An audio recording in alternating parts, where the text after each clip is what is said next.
Hello, my name is Connor Jones, and I'm the CEO of United Airlines. Most of you are aware of the incident that occurred on Flight 3411 the other day. This has brought forth many responses from all of us at United, most of that being shock and awe of the way the airport authorities handled the situation that was presented to them. I would like to offer my deepest and most sincere condolences to Dr. Dow as well as his family members, along with all of the other people aboard Flight 3411 that day. We at United, we take full responsibility for everything that happened that day, and we'll be launching a full-scale investigation to get to the bottom of this issue and find the deeper-rooted problem that caused it, as well as we want to make sure nothing like this of any sort ever happens again. Thank you so much for your time, and remember to always fly United. Thank you. Today we are here to discuss the United Airlines crisis of 2017. How many of you all have experienced an overbooked flight? How many of you all have been kicked out of your seat and off the flight? My guess is that most of you haven't. Is this how you would handle such a situation? April 9th, 2017, United Airlines faced a horrible incident in which a passenger was violently removed out of his seat and kicked off the overbooked flight by a security officer. The New York Times describes this incident in great detail. They share with us how the passenger was injured from the violent actions that the officer took that day. A video was soon uploaded to social media and became viral. The public was furious with the whole situation. As a company, we are extremely disappointed and embarrassed by the actions that were taken that day, as we hold ourselves to a much higher standard. The crisis management team of United Airlines is here with you today to discuss 3 recommendations that United Airlines can implement to prevent such an occurrence from happening again. We have CEO Connor Jones, CFO Pratik Kata, VP of Public Relations Savannah Myers, VP of Human Resources Jack Mills, and COO myself, Demi Duncan. United Airlines is one of the first airlines created in the United States. We are also one of the most successful and busiest airlines in the whole world, according to Brian Shellman, who discusses the history of United Airlines. That is why it is so important for us to uphold these great standards and reputations we have. And that is why we are here with you today. United Airlines is a company with strong values. We will make sure and do whatever it takes to make sure that nothing like this happens again. We are implementing a retraining of all United Airlines employees, a crisis hotline with translators, and a redraft of company overbooking bylaws and procedures. We are certain that these recommendations will set our company back on the right track, as we are truly sorry for everything that has happened. The problem in this case is the insensitive way that United Airlines and its CEO responded to the violent removal of a passenger after an overbooking error and the public outrage that ensued. On April 9, 2017, a passenger named David Dow boarded United Airlines Flight 3411 bound for Louisville, Kentucky. After boarding the flight, United Airlines realized that it had overbooked the aircraft and needed 4 people to give up their seats in order for members of the United staff to get to Louisville. A United employee increased the incentive from a $400 voucher to an $800 voucher, which was later increased to a $1,000 voucher, but no one stepped forward.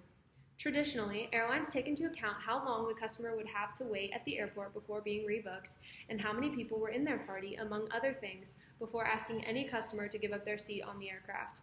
Eventually, United asked 4 of its passengers to leave, and 3 got off the plane without incident.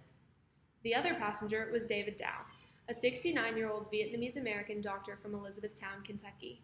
When Dow was asked to leave, he said, "I am not getting off the plane. I'm a doctor. I have to see patients in the morning." United Airlines informed Dow that if he did not voluntarily remove himself from the plane, they would be forced to call the authorities. As the flight attendant walked away, Dow responded by saying that he had been singled out because he was Chinese, leaving the other passengers feeling immensely uncomfortable. After being removed from the plane forcibly by authorities, Dow ran back onto the plane, saying, "I have to go home." Dow then moved to the front of the plane, where he proceeded to collapse sideways into a seat. He was taken off the plane in a stretcher, the extent of his injuries largely unknown at this point. The incident was documented by at least 2 passengers on video. The video surfaced online on April 10th and immediately received a significant amount of media attention. Following the negative media storm, a United Airlines spokesman issued a telephone statement where he clarified that staff had asked several times politely for Dow to give up his seat before force was used. Later that day, the United Airlines CEO, Oscar Munoz, issued a statement where he apologized for reaccommodating 4 passengers, including Dow. However, an internal letter sent by Munoz went public that same day. In this letter, he reaffirmed his support for his employees and described Dow as disruptive and belligerent. The public proceeded to attack United online for this tone-deaf response. On April 11th, the parent company of United Airlines, United Continental Holdings, dropped nearly $1 billion in market value. At the start of the day, Munoz proceeded to issue yet another apology. By the end of the day, the stock in the United Continental Holdings had recovered some, but it was still down $250 million from its original starting point. The following day, April 12th, the public's outrage continued to grow. Munoz went on Good Morning America later that day to issue yet another apology. A statement from Dow's attorney came on April 13th. His attorney, Tom Demetrio, held a press conference and shamed United for treating its passengers like, quote, cattle. He went on to explain the extent of Dow's injuries, saying that Dow had a concussion, broken nose, injury to the sinuses, the loss of 2 of his front teeth during the incident, and that he was going to have to undergo a reconstructive surgery. Dow's daughter made a statement saying that she was shocked and horrified by the incident.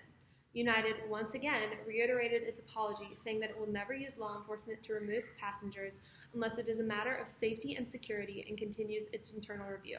This apology clearly implied that United had only used a police officer because Dow had been a safety issue. On April 16th, United confirmed that it changed its overbooking policy so that crew members could no longer remove passengers who had been seated. On the 19th, Munoz met with the Chinese consulate in Chicago over the possible impact to bookings, as citizens from the United States, China, and Vietnam all called for a boycott of United on social media. 2 days later, United Continental denied Munoz his planned promotion to chairman. Finally, on April 22nd, the Morning Consulate-led EDU sent out 2 separate surveys, and both found that more than 40% of millennials would no longer fly United and would actively avoid giving it their business. Hey there. The first step we're going to take to ensure an incident like this never occurs on a United flight again is we're going to completely redraft our company's procedures relating to bumping and oversales and better align them with U.S. Department of Transportation guidelines. We want to hire social psychologists as well as public safety experts to give everybody at United those resources just in case anything like this happens again and there's any gray area with them and they need to reach out to the experts. We'd also like to implement the auction system going along with US DOT guidelines to make sure no passenger is ever forcefully removed from a flight again, and also that no passenger ever steps off the flight involuntarily without the financial compensation that they want and deserve. So thank you, Connor, for presenting our recommendation 1. Our recommendation 2 is to break down the language barriers and the cultural barriers between our employees and our customers. Essentially, this incident, whether it was intentional or unintentional, occurred to a 69-year-old Vietnamese man from the Elizabethtown, Kentucky. And this is unacceptable, and our company will not stand by this. This is why I put a plan in place, and I'm proposing this plan to help avoid this in the future. First things first is our company caters to millions of international passengers, and we are centered in so many different destinations.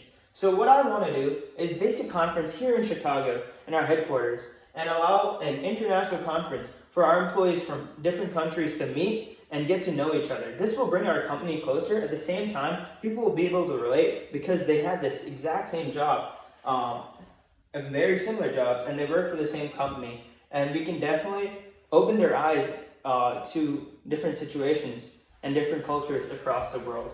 At the same time, they'll be able to learn different languages. We can have different booths. It would be great for our company and great for our business in upholding and basically rebuilding our reputation.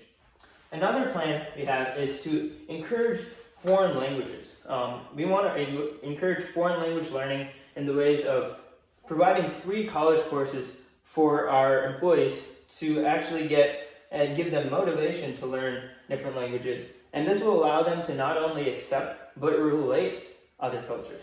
In addition, I've been on consumer advocacy, and this website is reputed by Yahoo and Google, and they all support this website. And essentially, I went through and looked at all the different softwares that they were presenting for learning, and we can get it for as low as $10 a month on Duolingo per employee.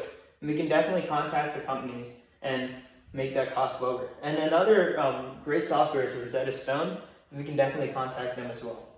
And we hope this will promote the acceptance of different cultures and really allow our company to go on a new bridge going forward.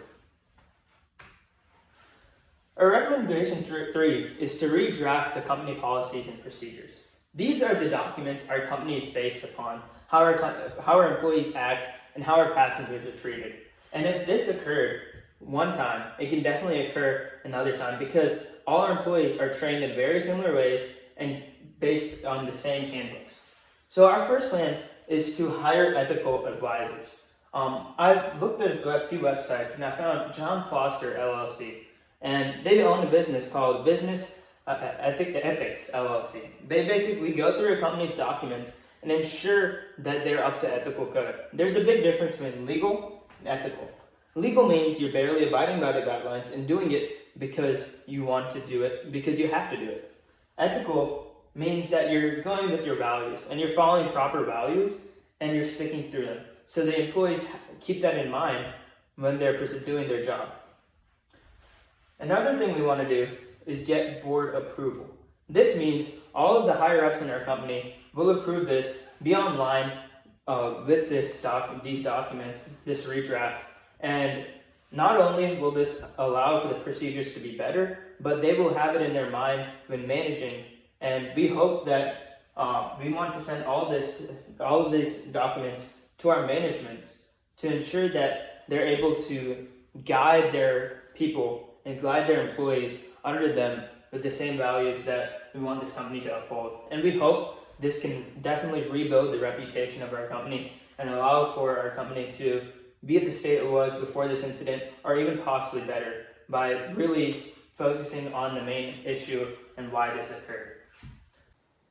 Hello, my name is Jack Mills, and I have the part of research and findings. To begin with is the primary research, which consisted of the audience analysis. That is where we took a poll of a survey of 25 different college students to see their familiarity with the crisis and also what they believed should have been done by the airline to mitigate it. Out of the 25 different college students surveyed, 12 of them were familiar with no context, which meant that 13 hadn't heard of it or had to be reminded with a little bit of context to figure out what the crisis was. This was actually a much larger number than we believed it would be, which shows that when there's such a grotesque and gruesome video of a man being pretty much beaten and dragged off a plane, it sticks with it sticks with the common person. It means that you have to react even more aggressively and even faster with your approach, which is what we factored into our recommendations. Our secondary research started with 2 different articles. The first article was about deadheading, which is the root of this problem, which is why the victim was asked to leave the plane and then eventually dragged off. Deadheading is when an airline employee needs to get either back to home base or back to a different airport, and with that they get a free flight and they get priority over customers so that they can get and fulfill their obligation to the airline. And with this, it helped us understand more why the problem happened, why the airline was doing what it had to do. And then our second article was a CNN article, which gave what their solution would have been if they were put in this position. Their solution actually was to give just more money, just as much money as could have been offered until people were pretty much lined up to get off the plane. And with this, with such a big airline as United, they have money to give away. They don't necessarily need to keep all of it. So giving more money would have saved all of this PR nightmare, would have saved this whole crisis. Their name would have looked better, their stock price wouldn't have dropped. And in the long run, just giving a few extra $1,000 would have definitely been worth what actually happened. And with all of this research, we factored all of this into our 3 recommendations. And I think it kind of ties together perfectly what both college students believe should have been done and also what business professionals thought should have been done. So to conclude, the list of precautionary measures we're taking here at United Airlines to ensure no further incidents like this happen in the future consist of retraining all of our current employees. We want to implement a crisis hotline with translators to forego the language barrier and make sure that's not an issue in any incident going forward. We plan to redraft our company overbooking bylaws and procedures, as well as implement the auction system. If you need more information about this, you can go to globaltravelplus.com and they have a great infographic telling you about the auction system and passenger rights. We also plan to implement mandatory incident prevention workshops as well as communication workshops for our employees. We also plan on hiring a team of social psychologists as well as public safety experts from the U.S. Department of Transportation. If you need any more information about this, feel free to go to www.transportation.gov. Thank you so much. Remember to always fly United.